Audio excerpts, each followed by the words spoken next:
Kalau kita dengar kata bangkrut, apa sih yang langsung kepikiran? Pasti soal uang ya kan?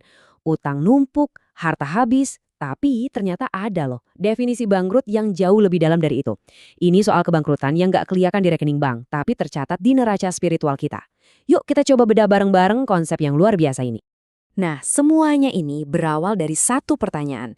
Kelihatannya sederhana tapi maknanya dalam banget. Pertanyaan ini pernah diajukan oleh Nabi Muhammad kepada para sahabatnya.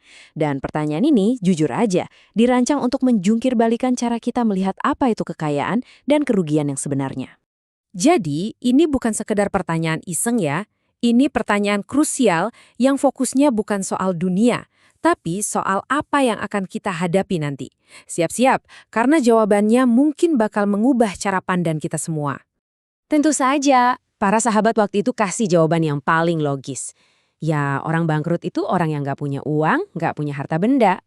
Jawaban yang sama persis seperti yang mungkin kita pikirkan sekarang kan? Sangat masuk akal. Dan jawaban itu nggak salah kok. Secara ekonomi ya memang begitu.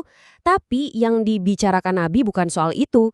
Beliau lagi menunjuk ke sebuah neraca lain yang jauh lebih penting. Di mana mata uangnya bukan lagi uang atau emas, tapi amal perbuatan kita. Disinilah definisi yang sesungguhnya mulai terungkap. Coba bayangkan, ada seseorang datang di hari perhitungan.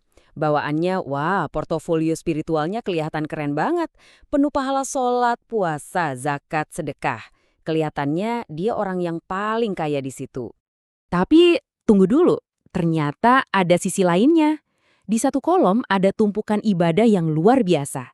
Tapi di kolom sebelahnya ada catatan panjang soal kezaliman, mencaci, memfitnah, menyakiti orang lain. Nah, inilah konflik utama yang jadi akar dari kebangkrutan spiritual. Jadi, ini dia intinya.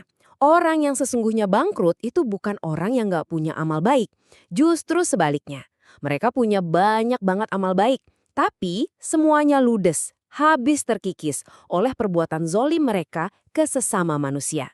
Utang-utang sosial yang dia bawa ini spesifik banget loh. Mencaci maki, menuduh sembarangan, makan harta yang bukan haknya.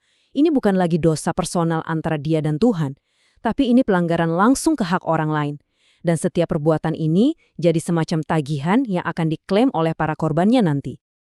Oke, sekarang kita lihat gimana proses perhitungannya berjalan. Di hari itu bakal ada audit spiritual besar-besaran. Setiap satu amal baik dan setiap satu perbuatan zolim, semuanya bakal dihitung dengan keadilan yang super mutlak. Gak ada yang bakal terlewat sedikit pun. Prosesnya itu mirip transaksi bank, tapi versi yang paling mengerikan. Pertama, aset pahala kamu langsung didebit, dipotong buat bayar utang ke orang-orang yang pernah kamu sakiti. Kalau aset pahalanya habis, nah ini dia bagian gilanya. Kamu justru mulai nanggung utang baru, yaitu dosa dari orang-orang yang nagih ke kamu. Jadi, fase pertama dari akuntansi langit ini jelas banget ya. Pahala sholat kita, puasa kita, zakat kita, itu semua ternyata bukan milik kita sepenuhnya kalau kita masih punya utang kezoliman. Pahala itu jadi alat bayar. Buat siapa? Ya buat setiap orang yang pernah kita sakiti, kita fitnah, atau kita rugikan. Nah, ini pertanyaan kuncinya. Pertanyaan yang bikin tegang. Gimana ceritanya kalau saldo pahala kita udah nol, tapi antrian orang yang nuntut keadilan ke kita masih panjang? Konsekuensinya benar-benar dramatis. Dan inilah transaksi final yang paling mengejutkan. Sistem pengadilan Tuhan itu nggak berhenti cuma karena kita udah bangkrut pahala. Malah sebaliknya, dosa-dosa orang yang kita zolimi itu diambil dari catatan mereka, terus dipindahkan ke catatan kita. Jadi kita bukan cuma kehilangan semua kebaikan kita, tapi kita juga harus nanggung keburukan orang lain. Ini adalah penutup yang benar-benar menyadarkan kita. Setelah semua perhitungan selesai, orang yang dinyatakan bangkrut secara spiritual ini, yang sekarang bebannya berat banget karena dosanya sendiri plus dosa transferan dari korbannya, akan menghadapi konsekuensi akhirnya. Oke, setelah mendengar narasi yang cukup kuat ini, apa sih sebetulnya pelajaran yang bisa kita ambil buat hidup kita sekarang? Yuk kita coba tarik benang merahnya. Jadi, inilah definisi lengkap dari kebangkrutan spiritual, yaitu sebuah kondisi di mana semua kebaikan kita jadi nggak ada artinya. Hangus gara-gara keburukan yang kita lakukan kepada orang lain. Ini adalah kondisi defisit spiritual yang paling parah. Poin krusialnya cuma satu. Tapi ini penting banget.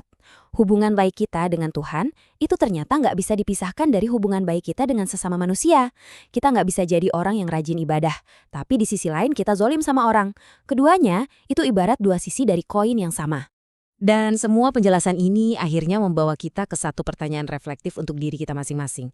Kalau kita coba intip neraca spiritual kita sekarang, kira-kira kolom aset kebaikan kita lebih besar nggak ya daripada kolom utang kezaliman kita? Ini adalah audit yang perlu kita lakukan, bukan cuma nunggu nanti di akhirat, tapi setiap hari, mulai dari sekarang.